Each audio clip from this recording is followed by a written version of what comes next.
अस्सलाम वालेकुम दोस्तों, क्या हाल हैं आपके। मैंने इससे पहले भी एक वीडियो अपलोड की थी बादशाह कैसे बनता है, तो उसका एपिसोड आज दूसरा है। वो पहले मैंने उसकी सारी बेसिक आपको समझाई थी कि बादशाह कैसे बनता है। लेकिन आज की वीडियो में मैं आपको बताऊंगा कि बादशाह और शहनशाह में क्या फ़र्क है। बहुत सारे लोग बादशाह को और शहनशाह को सेम एक ही मतलब में लेते हैं। मतलब कि बादशाह का मतलब है कि वक्त का हुक्मरान और बहुत सारा इलाका है, उसकी राया है। और शहनशाह का भी तकरीबन यही है।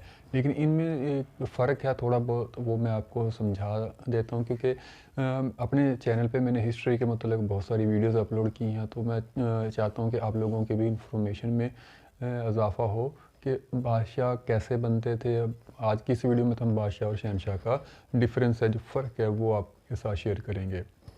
बादशाह एक मुल्क का बादशाह होता है, एक मखसूस मुल्क होता है जिसका वो हुक्मरान होता है, फरमा रवा होता है।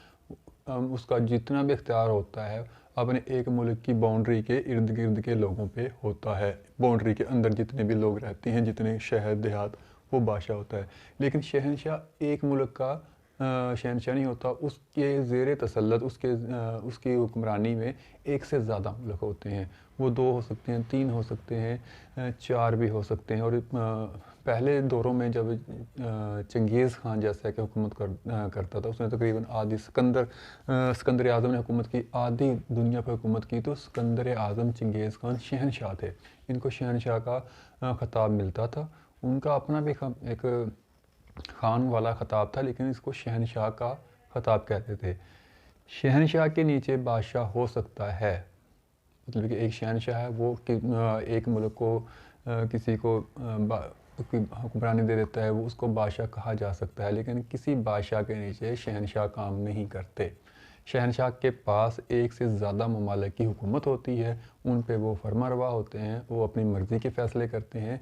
लेकिन बादशाह सिर्फ़ एक मुल्क का हुक्मरान होता है। तो ये फ़र्क है बादशाह और शहनशाह में। हम उम्मीद करते हैं कि आपको हमारी वीडियो पसंद आई होगी। मिलते हैं नेक्स्ट वीडियो में, इसी एपिसोड को आगे करेंगे कि बादशाह कैसे बनते हैं। Thanks for watching. अल्लाह हाफिज़।